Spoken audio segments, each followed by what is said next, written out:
Hello, welcome to Current News. I'm your host, Chris Davis, and today we're going to discuss the lawsuit between Scarlett Johansson and Disney. So I'm sorry I'm late to this, but didn't have time to cover it last week. I had to choose either the Simone Biles story or the Scarlett Johansson story. Both of them were big, but I think Simone Biles' story was bigger, but definitely this story is a big deal, so let's talk about it. So now it's been a couple of weeks, but Scarlett Johansson sued Disney in Los Angeles Superior Court.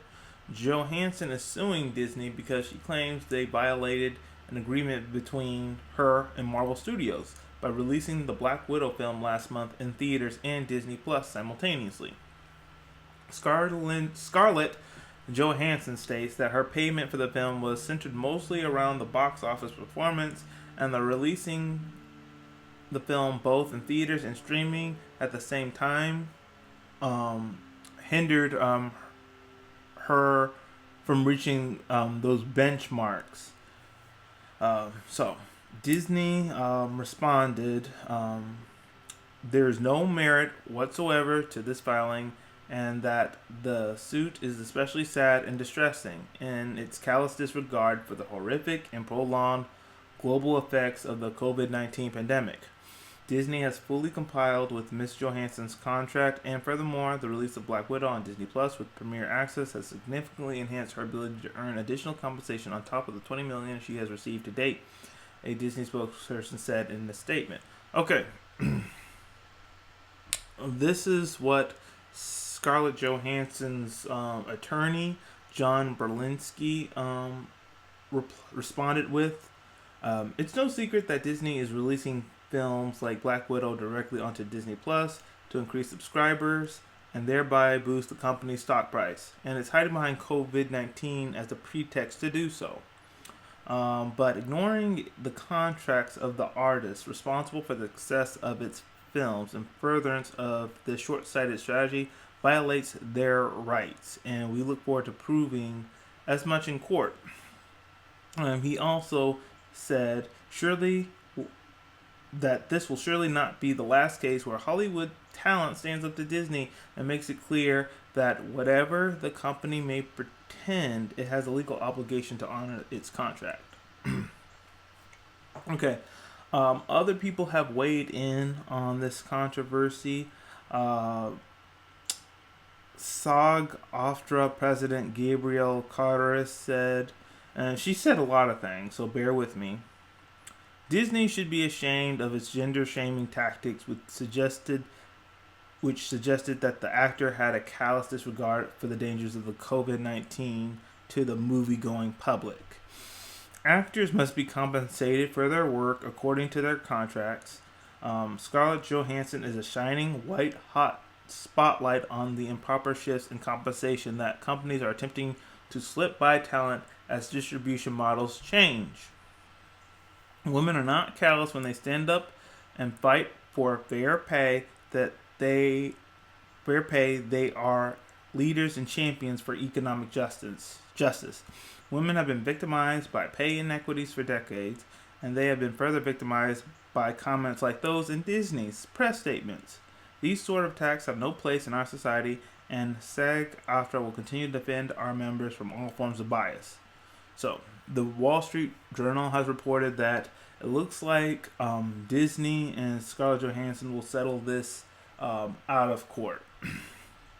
And that's kind of predictable. I mean, Disney, I think Disney has deep pockets. They have deep pockets.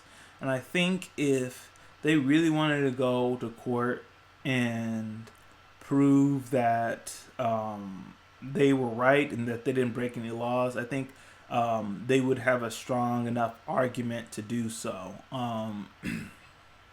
Scarlett Johansson's, I think for her to win, two things would have to be shown: that the agreement was broken, and that Disney, in doing so, did hurt her from making as much profit as she could. But the reason why I think Disney probably would still win, other than the money, is that they have that $30 compensation, and it's not like where HBO Max, where you just pay the subscription fee monthly and you can watch anything they release for a month. And with Disney Plus, you're paying the monthly subscription fee, and you have to pay a $30 plus in order to watch any new film that they're going to release. So people are not just watching for free. If you have Disney Plus and say like the Jungle Cruise has come out, you're gonna have to pay $30 for that. So I think I was thinking that $30 was to help the talent. So people aren't not just paying streaming fees. They also have to pay a bonus. I thought that was to help the talent, so they can still make their money and stuff. Because when HBO Max came out and said you just have to pay a subscription fee and they're going to release everything on streaming, a lot of people and a lot of movie studios were upset about that. And HBO Max had to pay extra money to directors and actors just to keep them happy. Whereas Disney's just paying the $30+ and my thinking was that that was supposed to be the thing that helps the movie stars, and I believe it is. But I went to go see Black Widow in theaters. I paid $16. It was for 2 adult tickets, so I paid $16 for 2 tickets when you could have paid $30 for Disney Plus. So to me, like, going to the movies was a better deal. Disney does have a strong point that people still have a fear of going to movie theaters because of COVID-19, and are people willing to go out to the movie theaters while we're still in a pandemic? Are people comfortable with doing that? Some are, some aren't. So maybe Disney's thinking was, we're still going to release this film in theaters and Disney Plus to make both people happy. If people want to watch it in theaters, they can watch it in theaters. If they want to stay at home because they don't want to go to movie theaters because of the pandemic, they have that option too.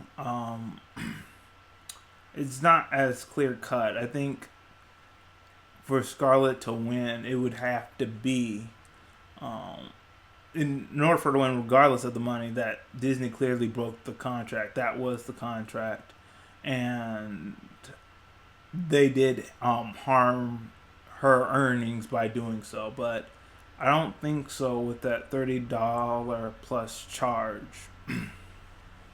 So that's all we have for today. Let me know your thoughts in the comment section below. What do you think of this story? Do you think Scarlett Johansson's right? Do you think Disney's wrong? Do you think Disney should have just released it in theaters and not put it on Disney Plus? Do you think that Scarlett Johansson would have had a better chance of reaching her benchmark? Or do you think that Disney did the right thing and they didn't harm her at all by releasing it in both the theaters and on Disney Plus because of the $30 charge? Let me know your thoughts in the comment section below. If you liked what I had to share, please hit the like button, hit subscribe, share this video with all your friends, and all of you have a great day.